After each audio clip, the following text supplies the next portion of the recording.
As time continues on, we're becoming more and more involved with the technology we're creating. Computers went from being the size of classrooms to be able to fit into the palm of your hand. And this isn't to mention the vast improvements along the way. Your phone is a computer millions of times faster than the ones we use to put humans on the moon. From reading about stories, to listen to them alongside the radio, to watching them live on television, digital experiences are becoming more and more interactive as the years go on. We're being able to stimulate more and more senses, and it's getting harder to tell our own created illusions from reality. So what happens when we're able to simulate reality so well, and we create an environment that is indistinguishable from the real world? And what happens if, once we're in, we don't want to go back? Although we hear about it pretty often now, most people still don't actually know what VR actually is. Think of virtual reality as a portal into any world that we can create. A simulated reality. Any world we can deeply model and generate using computers can also be made to be explored by us humans. Virtual realities allow us to actually become part of the world we make, where we can touch and move things, where we can put ourselves in situations that we most likely otherwise wouldn't be in. Want to go to the peak of Mount Everest? You can. Want to go to space? No problem. Any idea, any location, any reality can be created and be fully immersive. Now today, most virtual realities are accessed via headsets. There's Oculus, Google Cardboard, HTC Vive, and that's just to name a few. But how do these things work? Well, it's all thanks to human biology, and by that I mean having two eyes. You see, the reason why we can perceive depth so well is all because of our two eyes. Although you can't really tell each, one of your eyes sees the world in different ways. This small difference makes all the difference. Your brain takes influence from both of your eyes and merges them together while also subconsciously blocking out some parts where they overlap.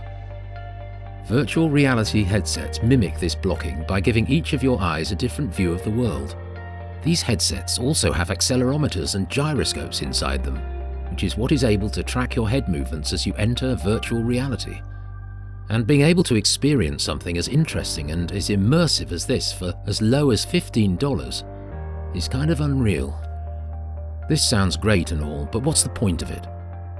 Well, for example, when training NASA astronauts or fighter pilots, chances are you're not going to want to train them using actual rockets and jets in the first go-around. It's extremely risky, and there's a risk of not only losing tens of millions of dollars, but even a life due to human error in an experience. This is where VR comes in and saves the day. We can put these people in a realistic situation without actually having to do it. We can train astronauts, pilots, surgeons, and others to help hone their crafts without having to suffer the drastic consequences of failure. Medical students can use virtual reality to practice dangerous surgical procedures without actually putting anyone's life at risk. Mistakes are life-threatening, and learning becomes much easier and less stressful. Virtual reality can also be used to improve mental health as well. For people who suffer from different forms of anxiety, VR can provide cheap and simple solutions. For example, someone who struggles to speak in front of large audiences can use virtual reality environments to help train themselves through situations in the real world. They could start by talking to one person, and then progressively continue expanding until it becomes easy for them. VR allows us to do things that we just can't do in our reality. In one study, patients with the fear of heights were placed in a simulated VR environment and were then asked to jump from a cliff. Being able to go to these extremes is something that we haven't ever been able to do before, but VR opens up this new lane, and we can use it to solve previously unexplored problems. As VR technology continues to improve, these simulations will get closer and closer to mimicking reality as we know it. Imagine a world where you could learn about the universe by actually moving through it. Educational uses are almost limitless, and the potential upside is enormous. But how realistic is all this? One of, if not the most important parts of virtual reality is presence. When you're playing a video game, you know you're not actually in the game. There's a lack of realism of involvement. You don't feel like you're actually there. Your brain is pretty good at being able to tell whether or not something is real. So being able to trick the brain into believing you're in a virtual environment and reacting to things as if you were in the real world is a necessity. Without this, VR is practically useless. Virtual reality is still a rather new idea and is just now starting to be executed. Eventually, your brain will be tricked into believing that every smell, touch, or taste is actually real.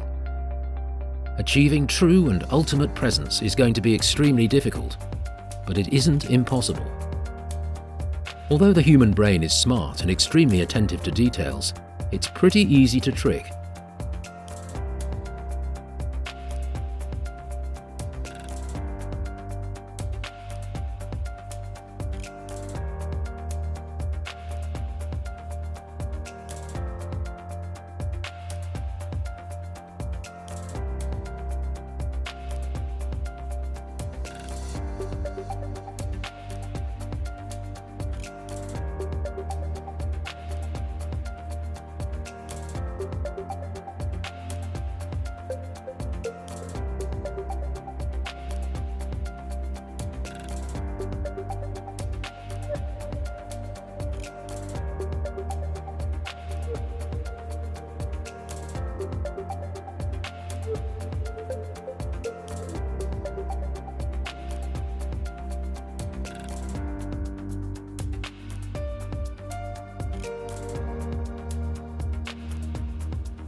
Now that you have learned a bit more about the history and expected uses for virtual reality, hopefully you are excited to see what VR can offer you.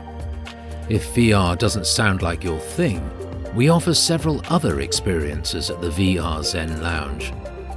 Remember, the purpose of this opportunity is to do what helps you relax and unwind.